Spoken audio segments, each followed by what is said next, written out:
Don't forget to like, comment, share, and subscribe to the channel if you're new.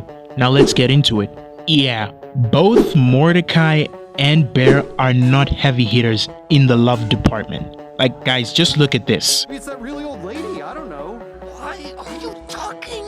Oh, right. My point is, I don't... Do you like me? What? Because if you do, now's the time to tell me. I think we're good friends. This guy stinks! Both Mordecai and Bear have a similar character archetype.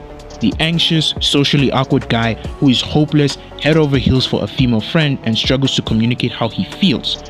However, their character arcs and core ethics diverge completely. Take Mordecai for example. He's famously known for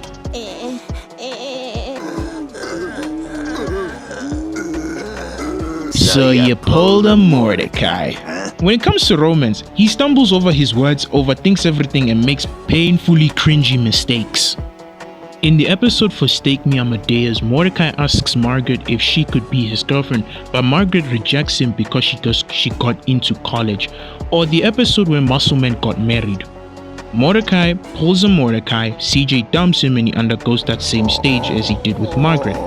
But Mordecai actually pulls through. He actually moves on, and in that episode where he found Margaret's sweater, he makes it his mission to go and give Margaret back her sweater. However, Rigby tells Mordecai that, you see, this is now becoming an obsession and it's actually affecting his well-being. Just look at the episode for yourself. Sweater, and you know it. You gotta forget about Margaret. Dude, Margaret's important to me. I can't just forget her. Okay, you don't have to forget her, but you have to get over her for real. Staying like this is messed up, and it's messing you up. I want my friend back. Well, if you were a real friend, you'd understand. I am your friend. You'd realize that if you weren't such a sad sack chump. Rigby tells him that, look, it's messing you up. You gotta stop. This is the same thing in Obsession.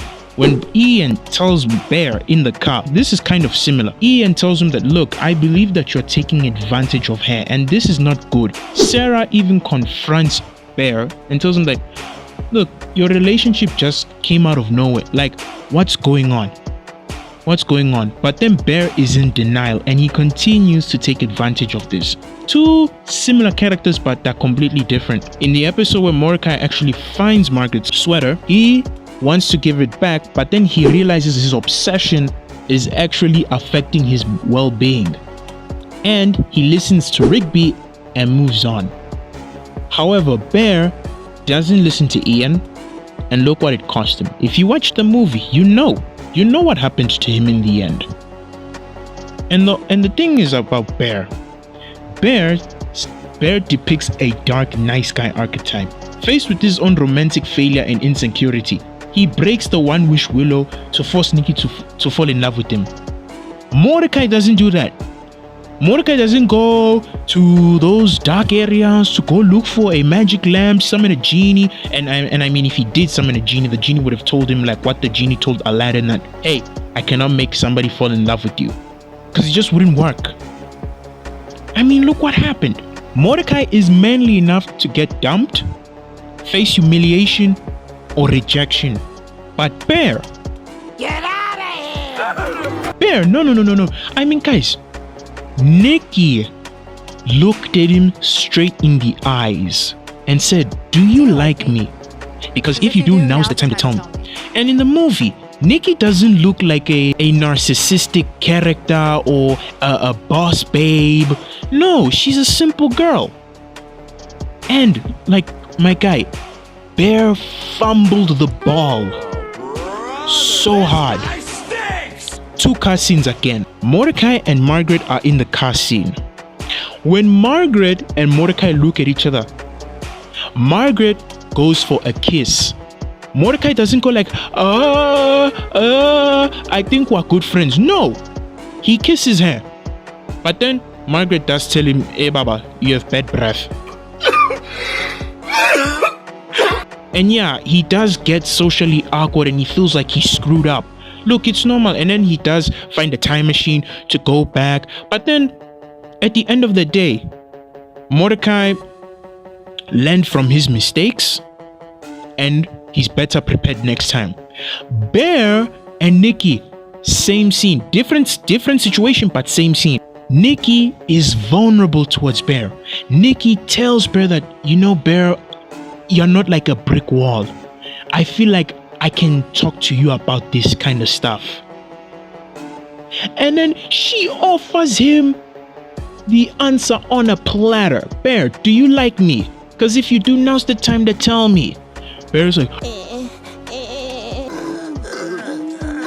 I think we're good friends. This guy stinks! And then Nikki, disappointed. You can see some disappointment in her face, but then she's like, okay, good.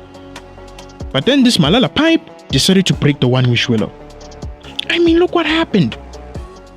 Because of his emotional cowardice, Nikki suffered the most in this movie. This guy stinks! I'm telling you.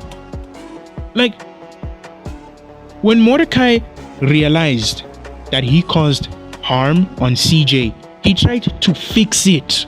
When he kissed Margaret under mistletoe, it broke CJ's heart. And then he did everything he could.